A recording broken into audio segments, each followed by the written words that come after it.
Yung nagbigay ng sermon pala ay kung kilala nyo yung dating nakapag-hajj or nag-umrah o di kaya doon sa kuwat ay lagi niyang pinapakinggan ang yung ibang imam dito sa mosque ng Masjidil Haram ay yun siya si Dr. Professor Sheikh Abdurrahman As-Sudais, na siya na ang dating pagkakilala ko ay noong dumating ako dito sa Makkah noon pa 1997 ay siya na ang imam dito sa Masjidul Haram.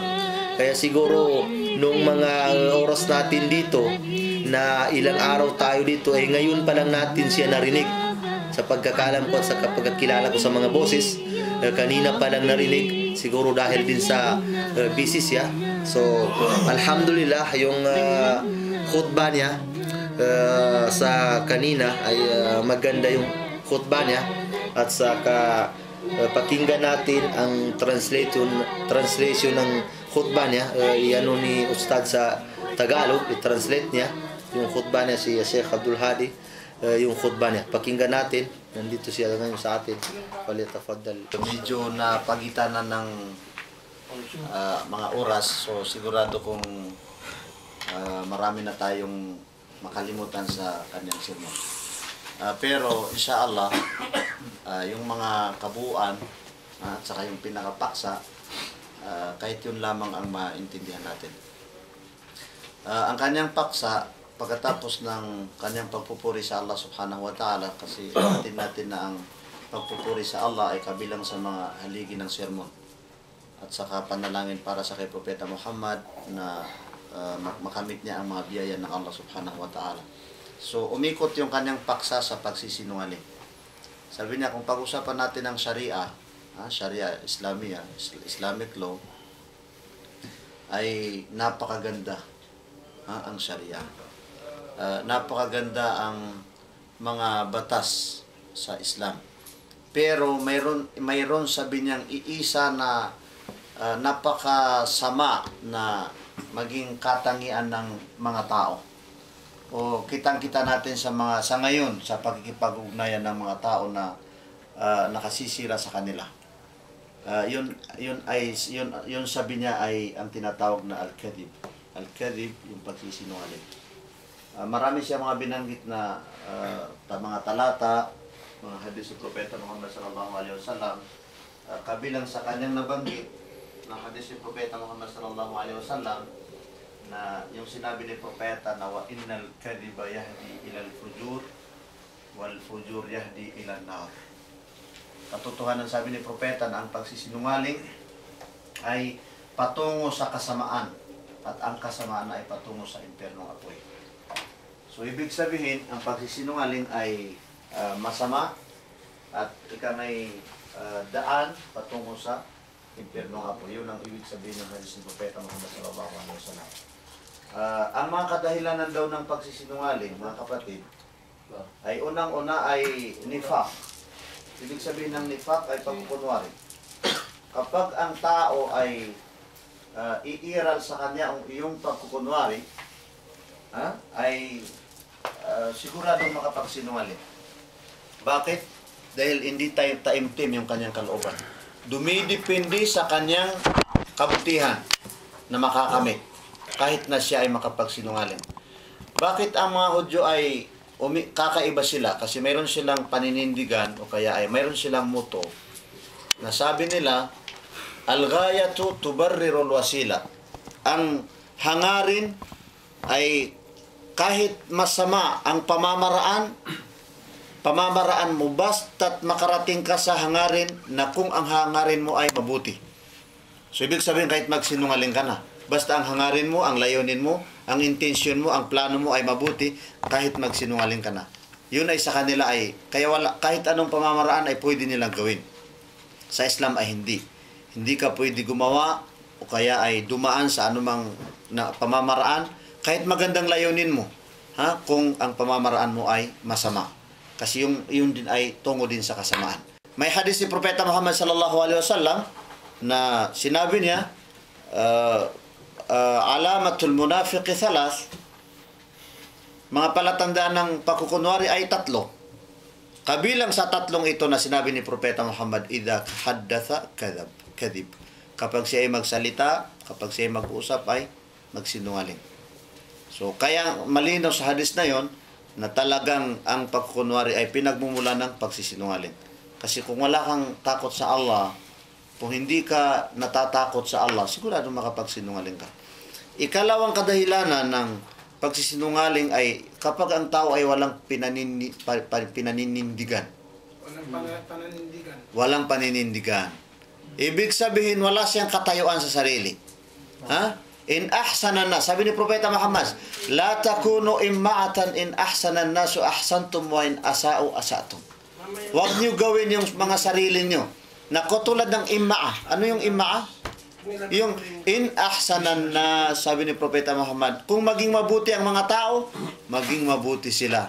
At kung maging masama ang mga tao, maging masama din sila. Yung mudabdhabina baina dhalika la ilaha ula wala ilaha ula, sabi ng Allah subhanahu wa ta'ala, yung mga tao na wala silang address, nasa kahit saan na sila, hindi sila mapadoon sila, mapadito sila, kung saan sa tinti, kung saan na sila, wala silang paninindigan, wala silang katayuan.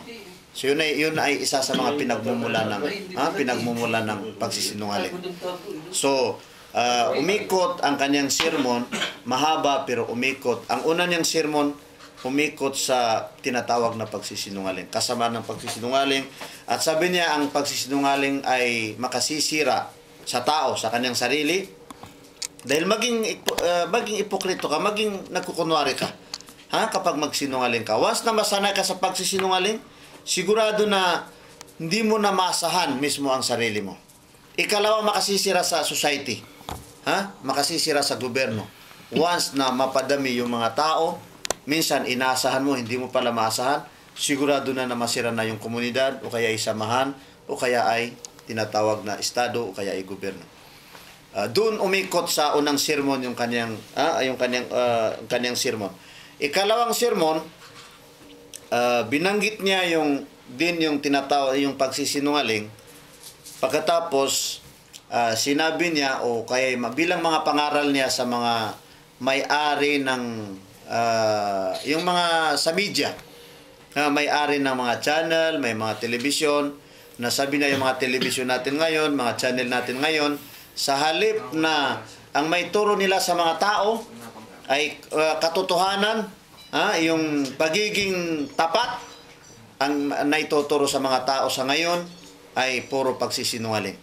At saka mas pinaiiral ng media ngayon, yung mga telebisyon, yung pagsisinungaling. Mas pinupukos nila yung mga pagsisinungaling, yung walang mga pagbatayan. Hindi nila pinupukos yung tinatawag na pagiging tapat. So pinangaralan niya, sabi niya, sana sabi niya bawat isa sa atin, pangaralan niya sa mga tao, sa mga Muslim, sa mga gobyerno, na magiging tapat tayo, sabi niya, sa Allah. Unang-una, magiging tapat tayo sa ating mga sarili, at magiging tapat din tayo sa ating komunidad. Sapagkat kung di ka magiging tapat sa Allah, ay di ka rin magiging tapat sa dalawa na yun. Sa sarili mo, kung di ka tapat sa sarili mo, hindi ka rin magiging tapat sa Allah at saka sa komunidad. At sanhi upang masira yung tinatawag na komunidad.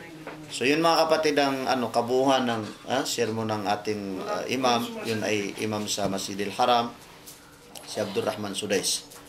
So yun lamang, at least yung kabuuan at saka yung pinakapaksa ay natalakay natin. Alhamdulillah, naunawaan natin ng mabuti at saka sana ay mapulutan natin yun ng mga kaalaman na ang layunin natin doon ay itong lahat ng mga kaalaman na nakikita natin o di kaya nalalaman natin sa ating relihiyong Islam ay may sagawa natin. Dahil hindi mabuti na tayo ay nakikinig lamang, na yun ay hindi nating magawang kaalaman na isagawa. Ang importante sa lahat ng narinig natin, hindi kayo na ipangaral sa atin, ay may isagawa natin sa abot ng ating makakaya.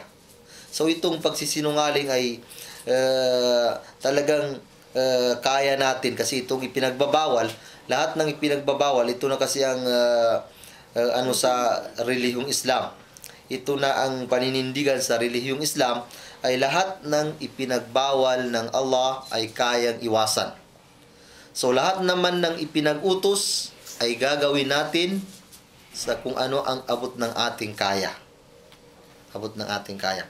Sana ay lahat ng mga ipinagbabawal ng Allah subhanahu wa ta'ala ay sikapin natin na maiwasan, kabilang na doon yung naipaliwanag sa atin ng ustads natin, si Sheikh Abdul Hadi, na yun ang sermon ng Imamul Masjid, na ang tinatawag na pagsisinungaling. Sana ay magampanan natin at saka yun ay maging kaalaman na natin na bawal pala at saka talagang ipinagbabawal ang pagsisinungaling sa mga sinasabi at mga gawa, mga salita, sapagkat yun ay magbibigay dulot na upang makapasok ang tao sa impyerno kapag ang buhay niya ay lagi na lang kasinungalingan.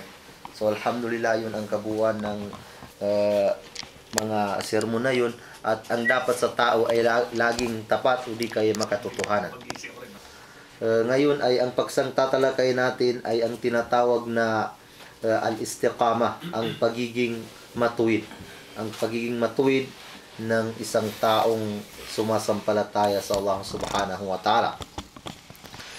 Sinabi ni Propeta Muhammad sallallahu alaihi wasallam, "Qul amantu billah thumma istaqim." Itong pagiging matuwid, mga kapatid, ay napakahalaga sa buhay ng taong Muslim, sapagkat ito ay sinasaklaw niya o di kaya'y pumapasok sa lahat ng gawa ng tao o di kaya'y salita ng tao sa ibabaw ng mundong ito. Maging ito man ay sa mga taong humahawak sa gobyerno o di kaya'y mga taong normal o di kaya'y sa loob ng bahay, ang ama, ang ina, ang mga anak, ang mga teachers, ang mga estudyante, lahat-lahat ng uri o di kay klase ng mga tao, kung ano ang kanilang gawain, ano ang kanilang posisyon, ay pumapasok sa kanila o di kay ipinangaral sa kanila ang tinatawag na pagiging matuwid. Sinabi ni Propeta Muhammad sallallahu alaihi wasallam, "Qul amantu billah." Sabihin mo, ako ay naniniwala sa Allah subhanahu wa ta'ala. Ako ay sumasampalataya. Tulad natin, binigkas natin ang la ilaha illallah. Walang ibang Diyos na dapat sambahin maliban sa Allah subhanahu wa ta'ala. Pagkatapos nun, kasi napakadaling sabihin lang yun kung yun lang ang pinagbabatayan na sa pagka-Muslim mo ay yun na lang, kahit ano ng ugali mo ay yun lang, napakadaling sabihin. At saka pwedeng kung yun lang ay sabihin lang ng mga taong mga kufar, mga taong di sumasampalataya sa Allah, kung yun lang ay magiging kung baga ay tapat na sila, pero hindi yun. Yun nga ang susi ng pagka-Muslim ay sabihin, bigkasin ang la ilaha illallah. Pero sa pagsagawa ay kailangan na kung ano ang meaning ng la ilaha illallah. Ano ang meaning ng la ilaha illallah? Dahil kung titingnan natin ang kahulugan ng la ilaha illallah, walang ibang Diyos, walang dapat na sambahin na maliban sa Allah subhanahu wa ta'ala. Ibig sabihin, sa pagsamba ay doon yung sugo ipinag-utos at doon yung pag-iiwas. Dahil ganyan ang ibada. Kahit ngayong pag-iwas sa mga ipinagbabawal ay tinatawag na samba sa Allah subhanahu wa ta'ala.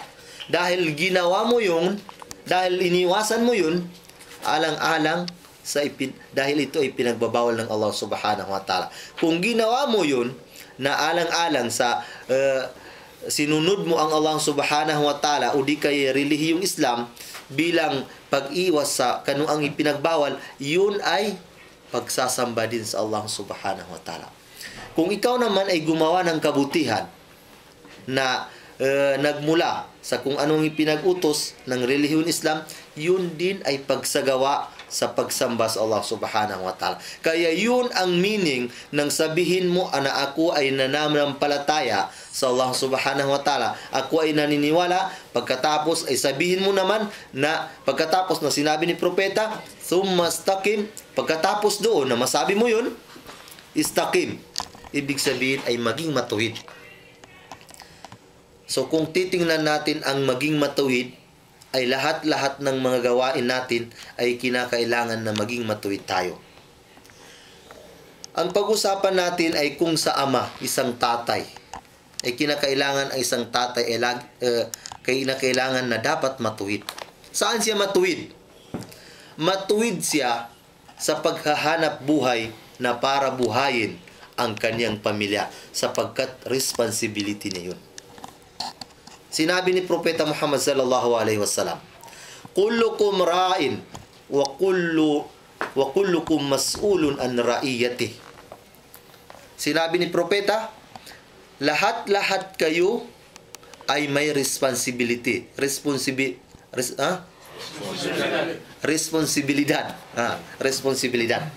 So, lahat-lahat din kayo na may mga responsibilidad kayo, ay matatanong kayo sa araw ng paghukom sa kung ano ang ibinigay sa inyo na responsibility. Ang tatay, tatanungin siya sa araw ng paghuhukom kung ginawa niya ba yun, pinaninindigan niya, ginampanan niya ang ano ang ibinigay sa kanya na bilang isang tatay na responsibility ng pamilya. Responsibility sa asawa, sa anak, sa paghanap buhay. Yun ang responsibility ng tatay. Yung ina, responsibility niya na alagaan mabuti yung mga anak. Alagaan mabuti yung bahay. At alagaan mabuti yung sarili, yung katawan, na para lang sa asawa yun.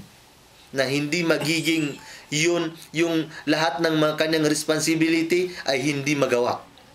Kahit nga yung alipin, sabi ni Propeta Muhammad sallallahu alaihi wasallam, ay may responsibility.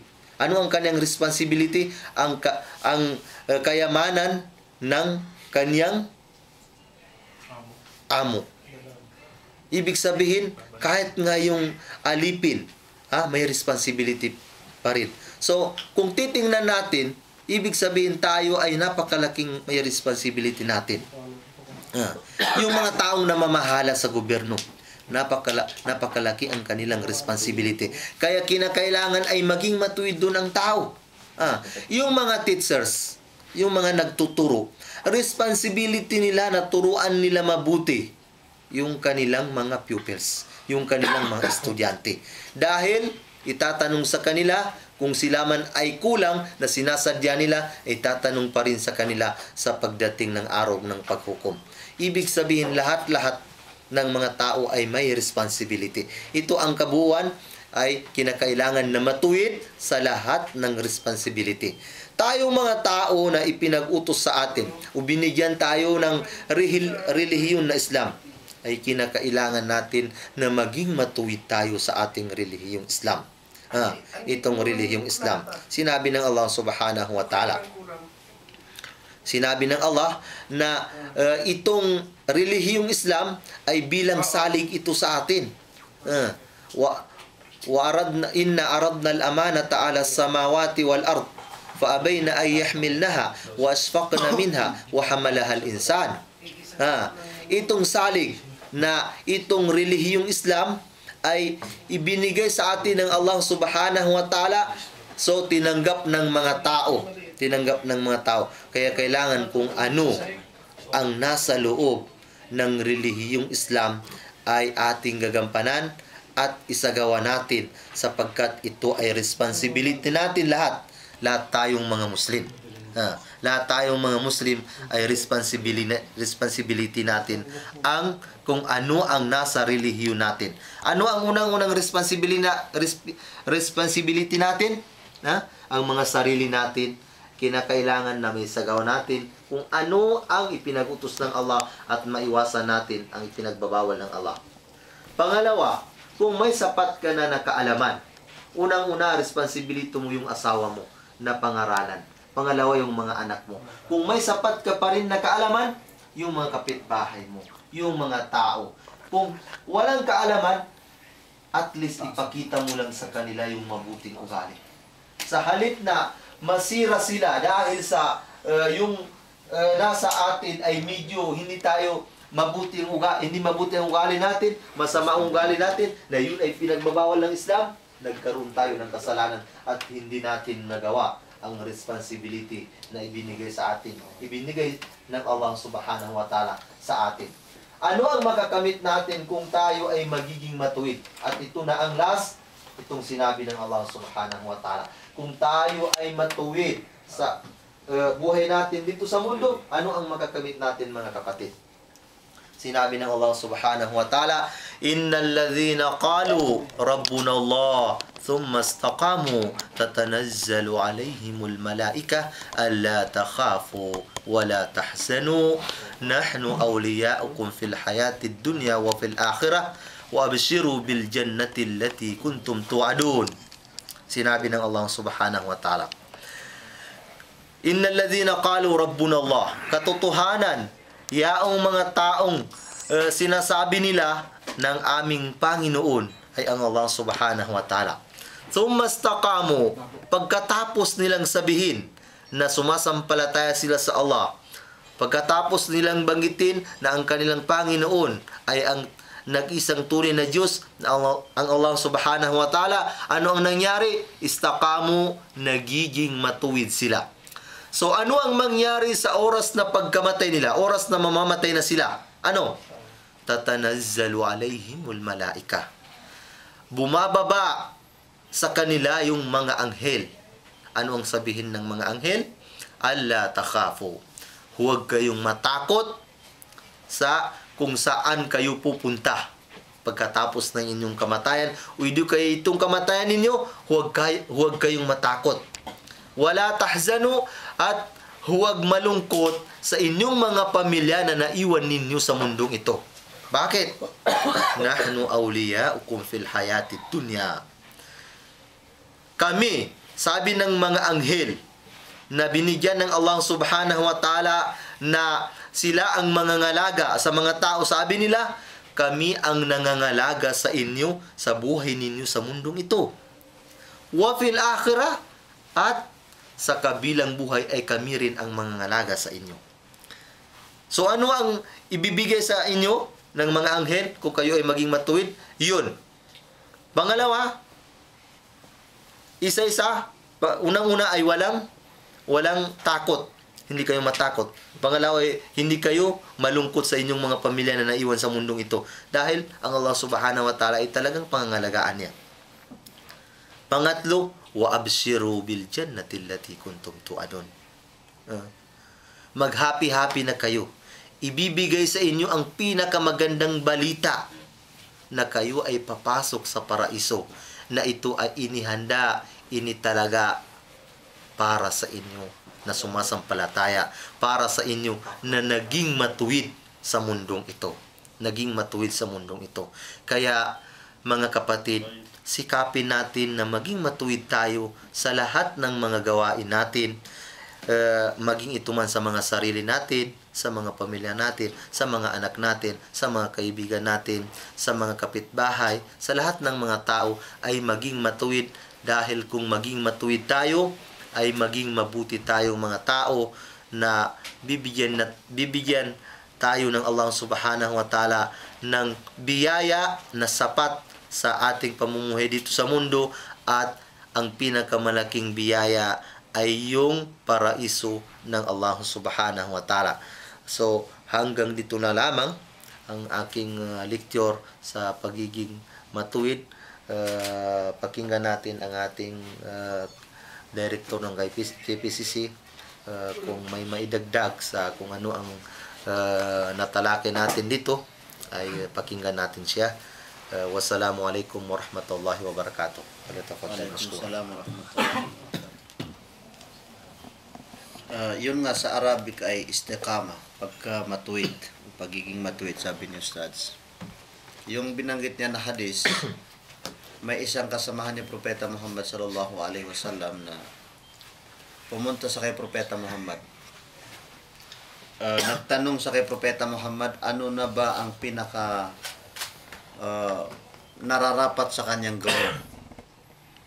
Ano na ba, sabi niya, ang nararapat kong gawin na hindi na ako kumbaga pinakamahalaga para sa akin. So yun nga ang sinagot ni Propeta Muhammad sallallahu alaihi wasallam, "Qul amantu billahi thumma istaqim." Sabihin mo na ako ay nananampalataya sa Allah, pagkatapos maging matuwid ka. So ibig sabihin, resulta ng pananampalataya yung pagiging matuwid.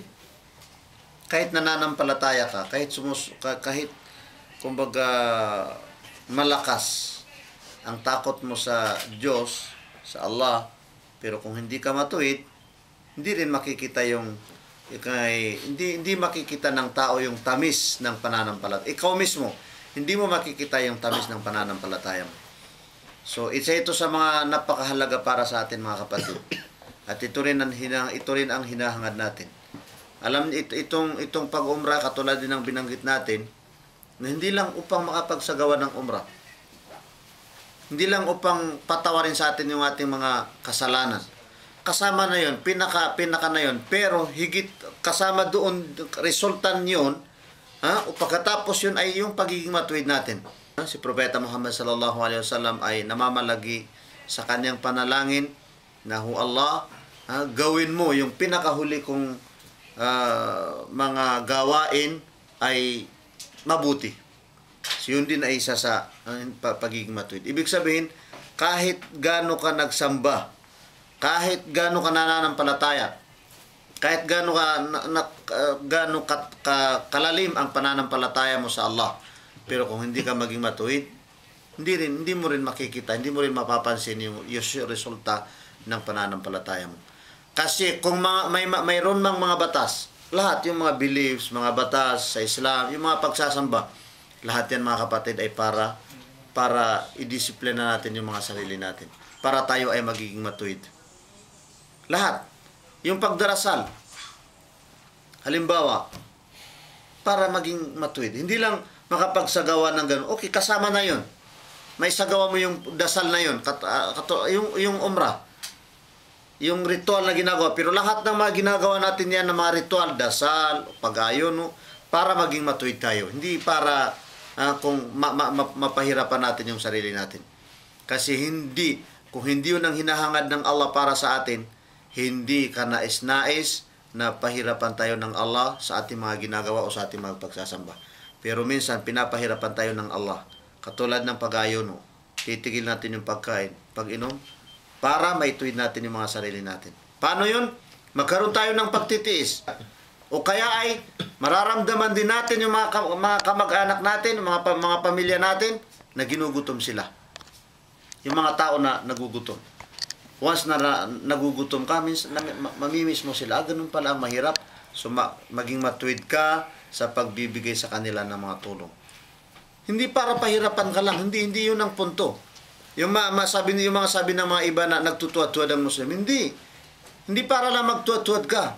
Pero sanayin mo yung sarili mo na para sumunod sa kung ano man ang sabi ni Propeta Muhammad sallallahu alaihi wasallam, "Sallu kama ra'aytumuni usalli." Magdasal kayo katulad ng aking pagdarasal. Ikalawa, para magiging kumbaga masanay mo yung sarili mo sa kabilang yun sa isa sa mga exercise din ng tao, kumbaga. So lahat, mga kapatid, ng mga ginagawa natin ay para maituwid natin yung mga sarili. Yung pag-hajj, yun para maituwid natin yung mga sarili natin, yung pagkakapatiran. Halimbawa, paano natin maituwid ang sarili natin para sa pagkakapatiran, mga kapatid. Kasi, mga kapatid, kahit pa paano nating sabihin na tayo ay magkakapatid, tayo ay iisa. Kung dito lang tayo nagsasama sa puro kasiyahan at walang paghihirap, tiyak na hindi tunay na pagkakapatid yun. Ang tunay na pagkakapatid, minsan ay paghihirap. kahit ako, minsan, kilala niyo ako. Sabi mo, napakaganda si Ustad, napakabait, at saka kapatid ko. Pero saksakan niyo matyak. Talagang kapatid niyo ako. Kung tayo ay magsama sa samahan na may paghihirap. Asawa mo, nagmamahalan kayo. Sabi ni brother, lagi silang, kung anong gagawin niyo? Hindi mo rin makilala ang tunay na asawa mo, na talagang asawa kundi sa paghihirap. Kung nagmamahal lang sa'yo dahil lagi ka nagbibigay sa kanya, lagi nagnanasa sa'yo dahil magaling ka, yun lang ba ang purpose sa pag-aasawa? Mamaya tatalakay natin inshallah. Yun lang ang purpose sa pag-aasawa? Hindi. Sa ginhawa. Sa masama. At saka sa tinatawag na paghihirap. Kaya sabi ni Propeta Muhammad sallallahu alaihi wasallam, ta'arraf ala Allah fi ar-rakha yu'arrifuka fi ash-shiddah. Kilalanin mo ang Allah sa pagmasaya ka, pag nagaganaan ka, upang kilalanin ka niya pag naghihirap ka. So ibig sabihin mga kapatid, yung pagiging matuwid mo, saan mo makilala ang sarili mo na talagang matuwid? Kapag sa ganito mga punto. Frankly, dahil nagsabi kayo ng frankly sa amin. Frankly, kung hindi niyo kakayanin, tiisin yung mga pagsubok sa inyo, sa ganito lang na mga pagsubok, ibig sabihin, sikapin nyo na maging matatag ang pananampalataya nyo, sapagkat mayroong counting, kasi wala pang alon dito eh. Kung may alon na, kung may hangin ng malakas, siguradong makasama ka na doon sa alon na yun na malakas. Kung hindi natin mapairal yung pagkakapatiran at saka minsan pagtatanggap sa mga kamalian at saka pagpapatawad sa kapatid, lalong-lalo pag tayo ay makauwi sa Kuwait. Dahil bawat isa ay may trabaho, may ginagawa. Minsan ay hindi niyo ako lagi nakikita sapagkat sa mga busy tayo sa mga ginagawa. Gayon din kayo. Yung iba ay nasa pahil, yung iba ay nasa city. Pero kung magiging matatag yung samahan natin at may tuwid natin yung mga sarili natin, sigurado ko na kahit hindi tayo makikita, maala-ala natin itong ating umrah. At ako, ganun din. Habang maliban sa makalimutan ko, lahat na naging kasama ko ay lagi ko rin alaala yung aming pagsasama sa umrah o kaya ay hajj.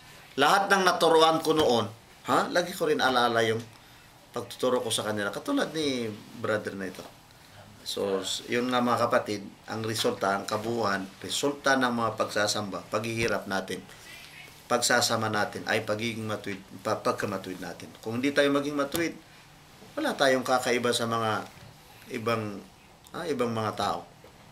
Paniniwala, baka mayroon pa mas matindi pa yung paniniwala nila. Mga kapatid natin na mga Kristiyano, minsan umiiyak pa sila sa yung mga siya, nagsisiyakan pa sila,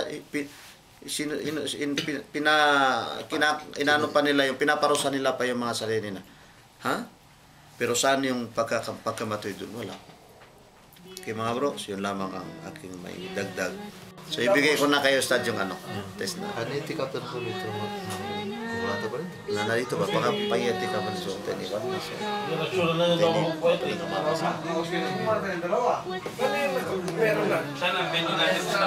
din siya ko na. Ito, ayaw mo na?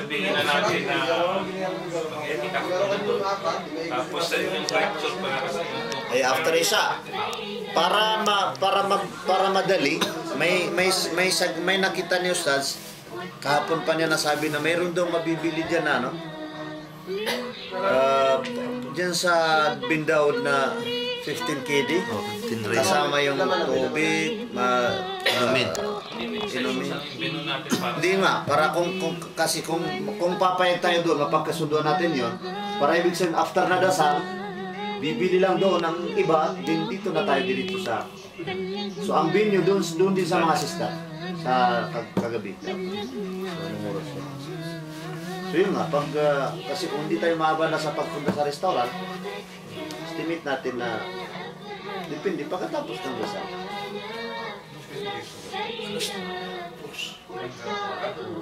So ano sa tingin niyo yung hindi ko rin nakita yun eh. Sister lang nakakalam doon sa balot yun sa? Balot. Na pakit? Para yung paklas ba yun? Paklas. So i-confirm pa natin yun. i-confirm pa natin, saka natin masasabi na tiyak na yun na. Padiligan na natin, Ustad. Pwede ma-request yun. Tingnan natin. I-confirm natin kung pwede ba sa kanila. Meron silang ngayon na araw na marami. At saka ganun na talagang i-confirm natin habang tayo ay mamimili ng yung mga regalo ng gift para sa itong musabaka natin, competition natin. At saka katulad din ng nasanayan natin na pagitan ng Maghrib at saka Isha ay may itikaf tayo sa mosque.